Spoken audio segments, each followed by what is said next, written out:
आज मैं तुम्हें बताने वाला हूँ सूरदास के पद जो क्लास 10th का चैप्टर है वो वाला चैप्टर मैं तुम्हें बताने वाला हूँ। तो फिर चलो इस चैप्टर को डिकोड करते हैं, लेट्स गो। तो यहाँ पर गोपियाँ उद्धव को चिढ़ाते हुए कहती हैं कि उद्धव तुम हो अति बड़भागी, अपरस रहत स्नेह तगाते नाहिन मन अनुरागी। मतलब उद्धव तुम तो बड़े ही भाग्यवान हो, तुम श्री कृष्ण के साथ रहकर भी उनके मोह से वंचित हो। फिर गोपियाँ कहती है कि पुरीनी पात रहत जल भीतर तारस देह न दागी, जो जल माह तेल की गागरी बूंद न ताको लागी। कि तुम तो उस कमल के फूल की तरह हो जो पानी में रहकर भी पानी को मतलब टच नहीं कर पाता, पानी को छू नहीं पाता है। या फिर तुम उस तेल की गगरी जैसे हो जिसमें पानी रखकर भी पानी उसे छू नहीं पाता। तो अगला है प्रीति नदी में पाँव न बोरियो, दृष्टि न रूप परागी, सूरदास अबला हम बोरी, गुर चाटी जो पागी। तो यहाँ पर गोपियाँ जो उद्धव जी से कह रही हैं कि उद्धव जी गोपियाँ कहती है कि तुम कृष्ण के पास रहकर भी उनकी प्रेम की नदी में जो है डुबकी नहीं लगा पा रहे, परंतु हम तो कृष्ण के पास भी नहीं है और उसको चाहते हैं। जैसे कि एक चींटी जो है वो गुड़ को तब तक चाहती है जब तक वो मतलब गुड़ के ढेले को तब तक चाहती है जब तक वो उसी गुड़ के ढेले के आसपास समाप्त ना हो जाए।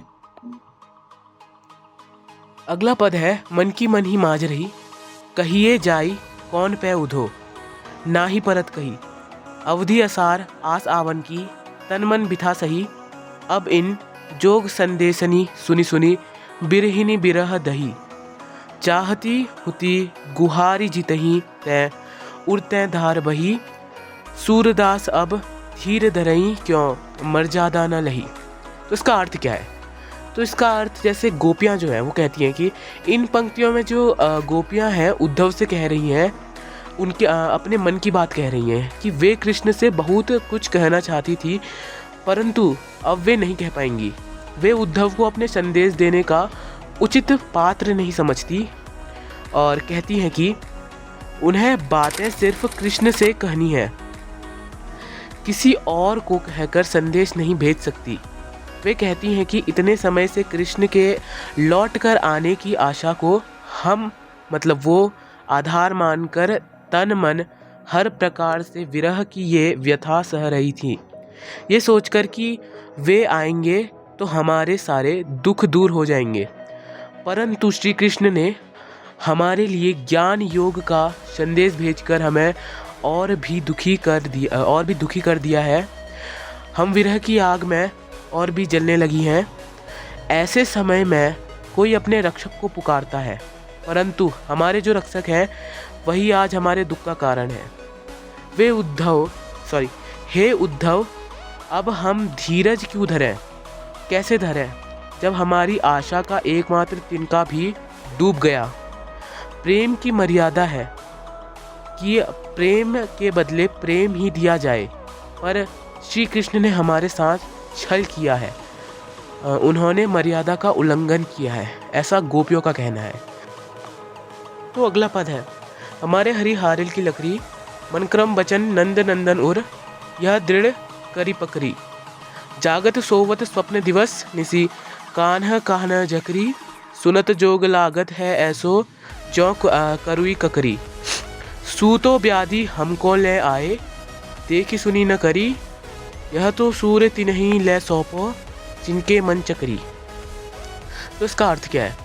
इन पंक्तियों में जो गोपियां हैं वो कहती हैं कि कृष्ण उनके लिए हारिल की लकड़ी है। जिस तरह हारिल पक्षी लकड़ी के टुकड़े को अपने जीवन का सहारा मानता है, उसी प्रकार भी श्री कृष्ण भी गोपियों के जाने का आधार है। उन्होंने मन क्रम और वचन से जो है नंद बाबा के पुत्र कृष्ण को अपना माना है। और जो गोपियां हैं वो कहती हैं कि जागते हुए सोते हुए दिन में रात में स्वप्न में हमारा रोम रोम कृष्ण नाम जपता है। उन्हें उद्धव का संदेश कड़वी ककड़ी के समान लगता है। हमें कृष्ण के प्रेम का रोग लग चुका है। अब हम आपके कहने पर योग का रोग नहीं लगा सकती, क्योंकि हमने तो इसके बारे में न कभी सुना न देखा और न कभी इसको भोगा ही है, ऐसा गोपियाँ कहती हैं। और फिर वो कहती है कि आप जो यह योग संदेश लाए हैं वो उन्हें जाकर सौंपें जिनका मन चंचल हो, क्योंकि हमारा मन पहले ही कहीं और लग चुका है। फाइनली लास्ट पद, हरि है राजनीति पढ़ आए, समुझी बात कहत मधुकर के, समाचार सब पाए, इक अति चतुर हुते पहिले ही, अब गुरु ग्रंथ पढ़ाए, बड़ी बुद्धि जानी जो उनकी, जोग सदेश पठाए, उद्धव भले लोग आगे के, पर हित डोलत धाए, अब अपने मन फेर पाहिए, चलत जुहुते चुराए, ते क्यों अनीति करे आपुन, जे और अनीति छुड़ाए, राजा धर्म तो यह सूर, जो प्रजा न जाहि सताए। तो इस लास्ट पद की जो मीनिंग है, जो अर्थ है, वो क्या है? गोपियाँ कहती है कि श्री कृष्ण ने राजनीति पढ़ ली है। गोपियाँ बात करती हुई व्यंग्य पूर्वक कहती हैं कि वे तो पहले से, जो श्री कृष्ण है, वे तो पहले से ही बहुत चालाक थे, पर अब उन्हें बड़े बड़े ग्रंथ मतलब अब उन्होंने तो बड़े बड़े ग्रंथ पढ़ लिए होंगे, जिससे उनकी जो बुद्धि है वो बढ़ गई है। तभी तो जो वो गोपियाँ कहती है कि हमारे बारे में सब कुछ जानते हुए भी उन्होंने हमारे पास उद्धव से योग का संदेश भेजा। उद्धव जी का इसमें मतलब कोई दोष नहीं है उद्धव जी का।